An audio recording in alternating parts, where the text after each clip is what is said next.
acerca dessa participação diz respeito aos limites. Quantas entidades de defesa do consumidor podem participar, até aonde elas podem ir, enfim.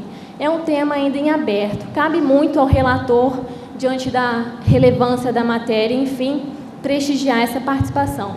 Eu, pessoalmente, entendo que, diante da necessidade de amplo debate e pelo fato de que nós estamos já pincelando uma causa que servirá de modelo para as demais, o acesso tem que ser o mais amplo possível. Claro que a gente tem que ponderar as dificuldades de somar manifestação de diversas partes, de procedimentalizar tudo isso, mas são valores que têm que ser ponderados e tem que prevalecer o mandamento constitucional que diz que o Estado tem que promover, na forma da lei, a defesa do consumidor, e essa defesa tem que, sim, ser qualificada.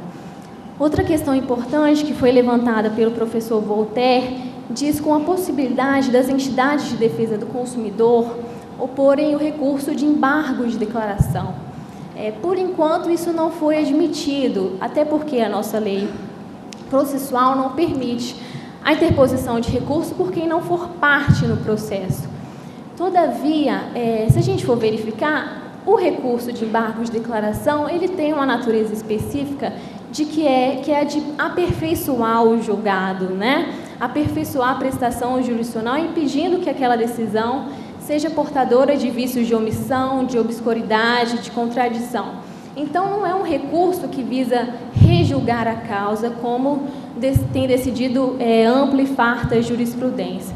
Então, por que não permitir que, nos casos de recursos que envolvam direito do consumidor, que é tido como parte vulnerável, que muitas das vezes não pode ter lá um advogado presente acompanhando a causa, por que não admitir pelo menos a oposição de embargo de declaração, visando às vezes até sanar esclarecimentos e muito mais, permitir que aquele julgado possa ser objeto de um recurso extraordinário, que a questão possa ir transitar perante o Supremo Tribunal Federal. Enfim, essas questões ainda sobre oposição de recurso de embargos, dos limites de participação das entidades de defesa do consumidor, são questões ainda um pouco indefinidas. Então, cabe a nós, estudantes, profissionais, enfim, delimitar esses limites diante da ponderação de princípios e de valores, e, sobretudo, de valores constitucionais. Bem, essas eram as ponderações que eu gostaria de expor e, enfim, fico muito grata pela possibilidade de participação e agradeço a todos pela atenção. Muito obrigada.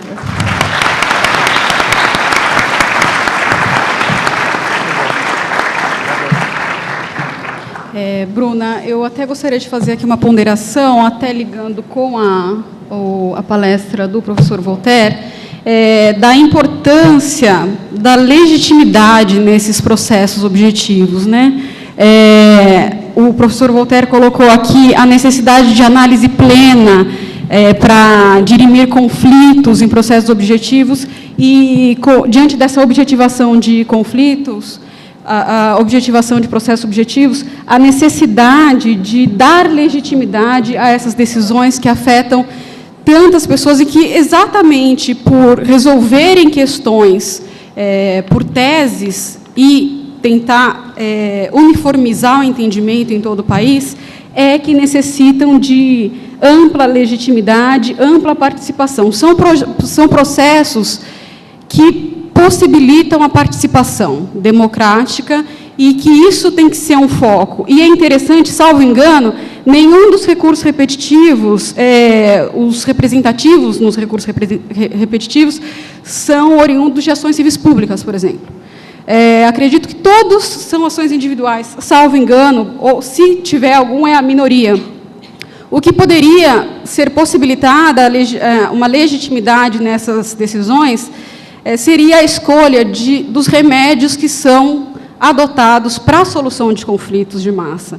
E isso não tem sido considerado, e é um ponto que também poderia ampliar o debate, ampliar as questões discutidas, para que houvesse, de fato, ponderações diversas que, em processos individuais, muitas vezes não são possibilitados, seja pela hipossuficiência econômica, seja pela hipossuficiência técnica dos recursos.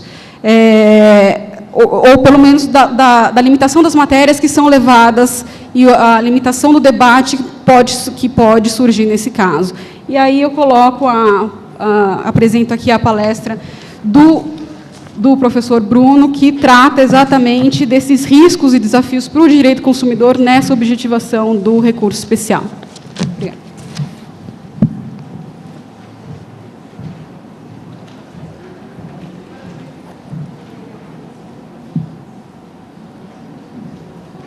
Muito bem.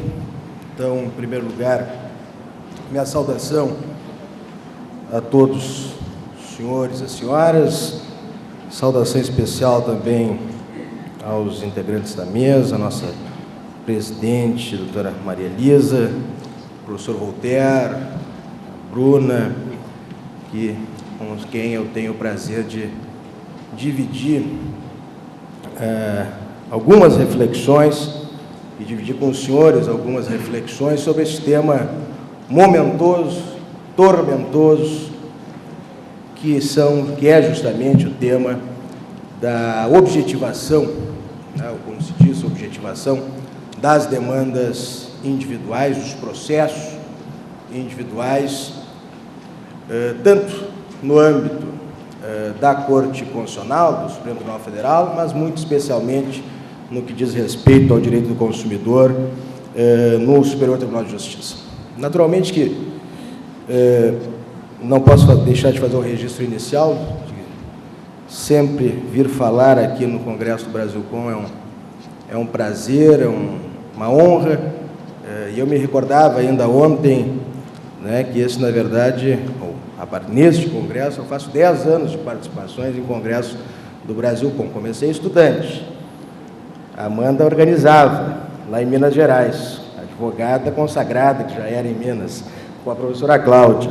Mas sempre um prazer reencontrar as pessoas e renovar as energias, e às vezes chegar aqui, como a gente chega, né, da experiência diária, dos insucessos, muitas vezes, chega cansado da luta, cansado do estudo, né, de às vezes aquilo que a gente diz, que a gente defende, não fazer eco onde nós gostaríamos, mas a gente sai daqui, via de regra, também vibrante, né, porque vê que não estamos sozinhos, que as pessoas estão pensando conosco, que as pessoas estão trabalhando essas questões, estão enfrentando esses novos problemas.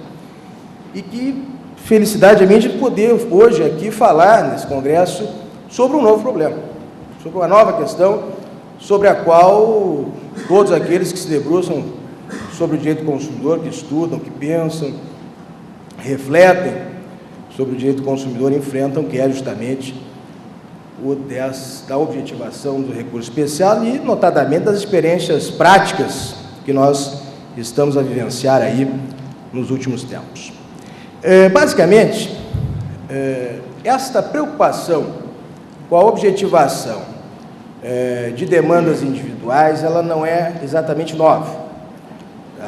Na Corte, no Supremo Tribunal Federal, inclusive, sob a vigência da Constituição anterior, de 67, com a emenda 1 de 69, nós tínhamos uma figura muito parecida, que, aliás, foi a inspiração direta da repercussão geral do recurso extraordinário, introduzida pelo 543-A do Código de Processo Civil, que era a expressão relevante questão federal, não, relevância da questão federal, que se punha como um dos critérios para conhecimento pelo Supremo Tribunal Federal, ao tempo da Constituição anterior, dos recursos extraordinários. Né? E o Supremo Tribunal Federal, esse que os senhores conhecem melhor do que eu, tinha na Constituição anterior uma competência bastante mais ampla do que a competência estritamente constitucional que passou a ter com a Constituição de 88. Hoje, essa discussão se renovou e tem a sua atualidade, importou nessas alterações legislativas que nós estamos aqui a examinar e a pensar sobre elas, sobretudo frente há um dado, uma realidade que já foi referida aqui pelo professor Voltaire, que é justamente a da multiplicação das ações judiciais. Multiplicação das ações judiciais, que aqui também é um ponto interessante, mostra um pouco os paradoxos da experiência histórica, cultural brasileira no campo do direito. Muito se discutiu, muito se pediu, muito se postulou, muito se lutou pelo famoso direito de acesso à justiça. Pois hoje nós estamos aqui discutindo, de certo modo, é um problema, talvez, supostamente, de excesso de acesso. Tá? São muitas ações e é preciso dar ao Poder Judiciário instrumentos para fazer frente, para dar soluções práticas à vida das pessoas, que é o que cabe ao processo civil, que é o que cabe ao Poder Judiciário. Mas também é preciso dizer que um elemento é interessante, é necessário que nós coloquemos nesse debate, que é justamente a razão deste número elevado de demandas. Não há dúvida que a Constituição, com o perfil da Constituição de 88, e leis com um perfil protetivo, de garantia de direitos, de consagração de direitos, como o Código de Defesa do Consumidor, entre outras, elas naturalmente indicam ao titular dos direitos consagrados o caminho da ação judicial, o caminho do judiciário, quando esses direitos são violados. Por outro lado, entretanto, há de se pensar até que ponto os próprios violadores desses direitos não se servem do Poder Judiciário justamente como um meio de diferimento de um custo cujo ganho é imediato. A violação do direito do consumidor importa num ganho imediato pelo violador. O custo desta violação, que ele vai responder na hipótese de uma ação judicial do consumidor ser reconhecida procedente, é um custo diferido no tempo. Em termos muito básicos, que não precisa ser grande entendedor, profundo conhecedor de finanças para saber, isso se chama a criação de um fluxo financeiro. Eu ganho hoje para pagar amanhã. Eu ganho hoje e, por intermédio do Poder Judiciário, por intermédio de demandas massivas, cuja capacidade do Estado de fazer frente a essas demandas é permanentemente desafiada. Nós aumentamos juízes, nós aumentamos a estrutura judiciária, nós aumentamos leis que permitam justamente incrementar esse fluxo processual. Pois muito bem, para quê? Eventualmente, para garantir esse fluxo financeiro, para financiar o ilícito, para financiar a violação de direitos. E quando nós temos instrumentos ou uma tradição jurisprudencial que o direito do consumidor consagrou,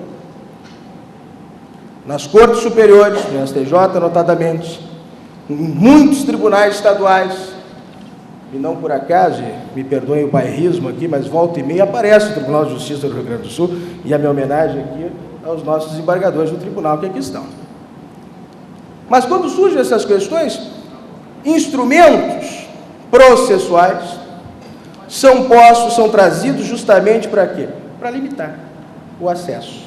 Para limitar o acesso sem discutir a questão pertinente ao direito violado, ao ilícito que dá causa à ação. Não vamos muito longe, eu não quero entrar nesse campo, porque se eu começar a tomar muitos desvios, eu não chego no ponto que me cabe chegar. Mas quando aqui foi citado pelo desembargador Voltaire esse entendimento recente, pertinente à prescrição da ação civil pública, isso digamos, e aqui nenhuma crítica mais contundente, mas é um aspecto elementar, o professor Voltaire, com toda a sua tranquilidade, que colocou. O problema não é processual, o problema é direito material. Desde que o mundo é mundo, lá na teoria geral do direito civil, na primeira cadeirinha que a gente faz do direito civil, a gente sabe. E hoje, inclusive, está no Código Civil, 189, que diz, né, violado o direito, nasce para o seu titular a pretensão, que se extingue na prescrição dos artigos 205 e 206. O problema é de pretensão. Portanto, o problema é identificar o direito violado, e dali a pretensão, e a partir daí trabalhar com prazo prescricional. Ponto. Fora daí, me lembro de uma expressão que a professora Cláudia gosta muito de usar: de muitas árvores não se vê o bosque. Fora daí, é muita coisa em volta, mas que, na verdade, o básico é justamente se identificar qual é a natureza da pretensão. Casos como esse nos levam a pensar e nos preocupam, não há dúvida, justamente quando nós temos no Superior Tribunal